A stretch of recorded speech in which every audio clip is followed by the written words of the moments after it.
Athanasius and John, two brothers, lived simply.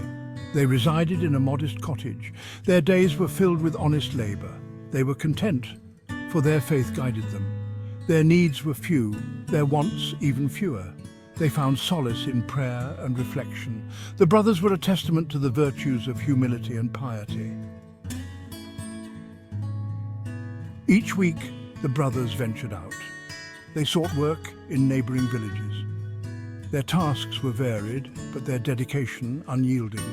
They toiled with a quiet dignity. Come Sabbath, they would reunite. They shared stories of their endeavors. Together they prayed and studied scripture. Their bond, forged in faith, remained unbreakable. One day, John unearthed something unexpected. While clearing a field, his spade struck gold. A small chest filled with glittering coins lay before him. Temptation gnawed at his resolve. He hesitated, torn between his conscience and the allure of wealth. In a moment of weakness, he succumbed. John gathered the treasure and fled, leaving his brother and their life behind. Athanasius, unaware of his brother's discovery, continued his work. He returned to find John gone, the cottage empty. He searched, but his brother had vanished. Sorrow filled his heart. Weeks later, a stranger arrived in the village. He carried news of John, his flight, and the discovered treasure. Athanasius, though still pained, saw an opportunity. He would use the gold for good. I will use this gold to help those in need, to honor my brother's memory and our shared faith. Athanasius, your generosity is a blessing. You have turned sorrow into hope for our village. And so, Athanasius's choice to use the gold for charity brought him acclaim among the townspeople.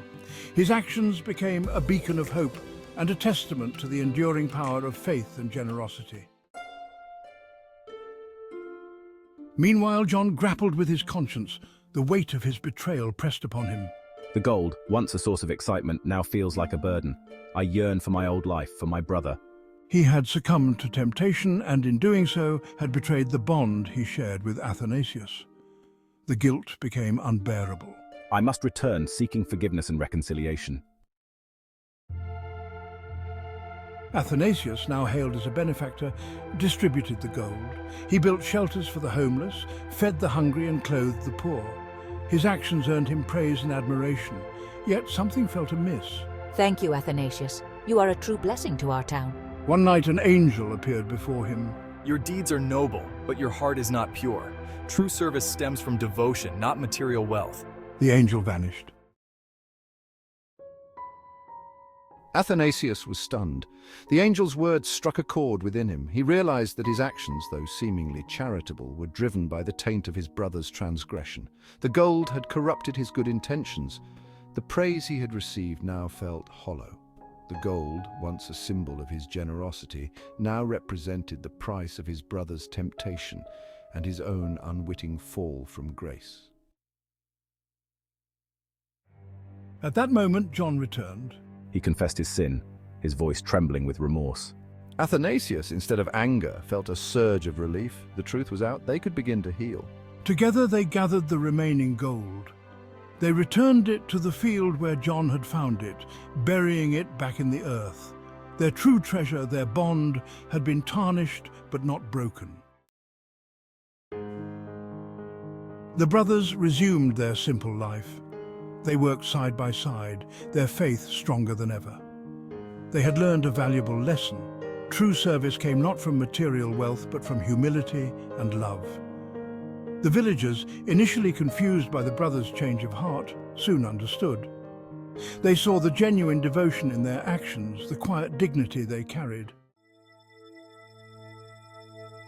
The tale of Athanasius and John serves as a timeless reminder.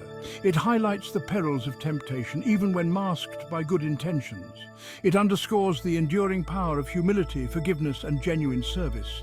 Their story reminds us that true fulfillment lies not in material possessions, but in the richness of our relationships and the unwavering strength of our faith.